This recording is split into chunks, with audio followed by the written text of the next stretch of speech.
The Geiger counter clicked insistently, a frantic rhythm against the backdrop of a ruined world. Sarah shivered, pulling her threadbare scarf tighter against the biting wind that carried the scent of burnt metal and decay. Project Zomboid had become a radioactive nightmare. Louisville used to be the heart of Kentucky, now it was a sprawling graveyard, etched with the scars of nuclear fire. Blown-out buildings clawed at the sky, skeletal remains of what once were homes, and further out, the ghostly silhouettes of melted-down reactors stood sentinel. The zombies were different now.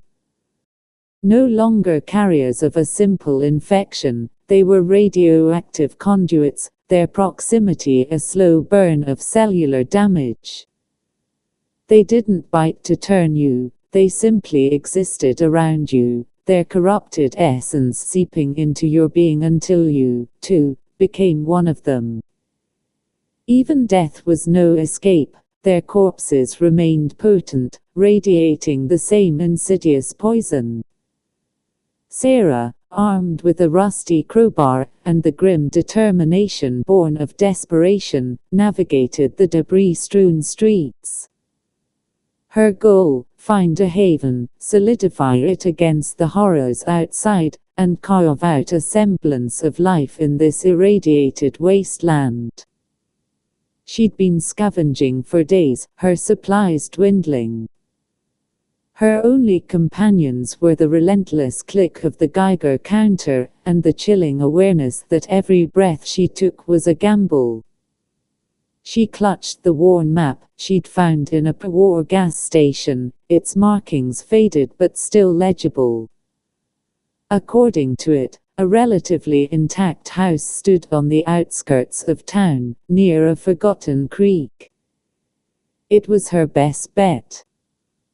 After hours of dodging radiation zones, avoiding the shuffling hordes that seemed to materialize from the shadows, she finally saw it. A small, two-story house, weathered but standing.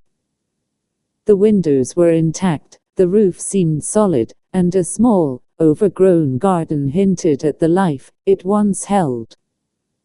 But even here, the radiation was high.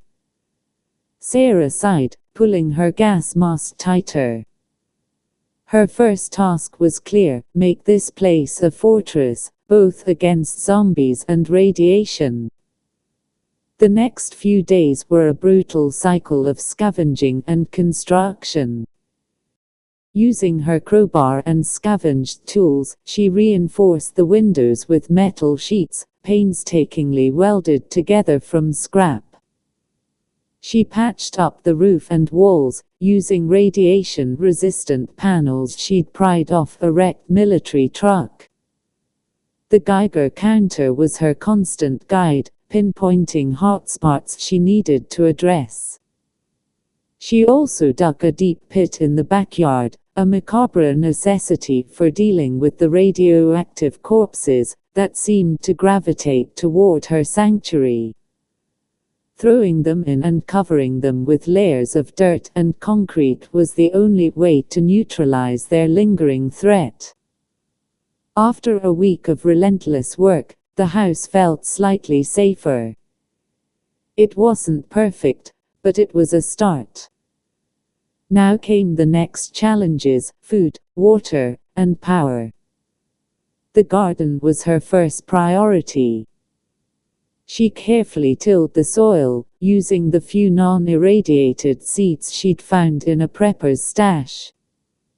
She built a rudimentary greenhouse, shielding it with radiation-resistant panels. It was a slow process, but the sight of tiny sprouts pushing through the soil filled her with a flicker of hope. Water was a bigger problem. The creek was contaminated, and rainwater was unreliable. Sarah spent days scavenging for barrels, which she painstakingly lined with lead, sheeting and coated with purified rubber. She even managed to hook up a makeshift filtration system using charcoal and sand. It wasn't perfect, but it was enough. Power was the last piece of the puzzle. Solar panels were rare and highly sought after. After days of searching, she found a small, damaged panel on the roof of a blown-out bank. It barely generated enough electricity to power a few lights, but it was something.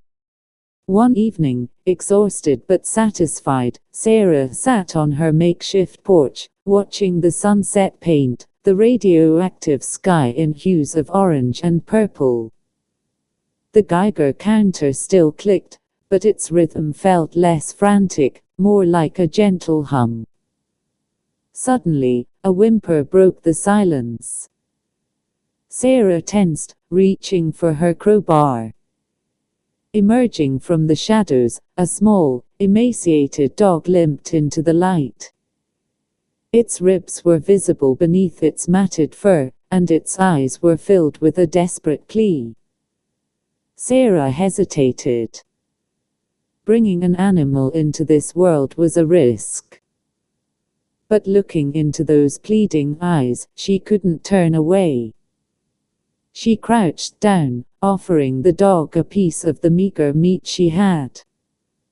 The dog tentatively approached, sniffing her hand before gratefully devouring the offering. She named her Lucky. Lucky became her shadow, a source of comfort and companionship in the desolate landscape. He was a good warning system, too, his keen senses often alerting her to approaching zombies before she even saw them. Life in the radioactive wasteland settled into a routine. Tend the garden, filter water, scavenge for supplies, reinforce the house, and bury the dead. But the routine was often broken by unexpected events. One night, a radiation storm swept through the area. The sky turned a sickly green, and the air crackled with energy. Sarah huddled inside her house, the radiation levels spiking dangerously high. Even with the radiation-resistant panels, she could feel the heat radiating through the walls. Then came the zombies.